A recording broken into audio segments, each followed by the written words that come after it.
Hi friends, வணக்கம். நம்ம இன்றைக்கி ஜாக் ஃப்ரூட் அறுவடை பண்ணியிருக்கிறோம். நீங்கள் சாப்பிட்ருப்பீங்க அப்படின்னு நினைக்கிறேன்.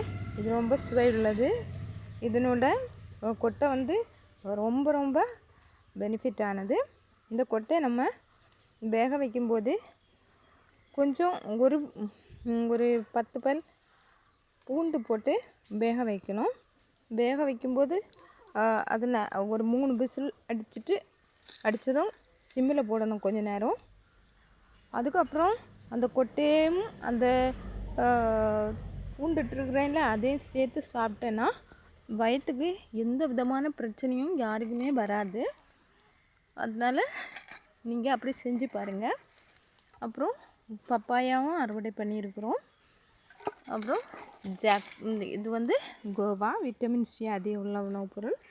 இது நம்ம தோட்டத்தில் விளைஞ்சது, பழுத்தது. உங்களுக்கு பிடிச்சிருந்தா லைக் பண்ணுங்கள்.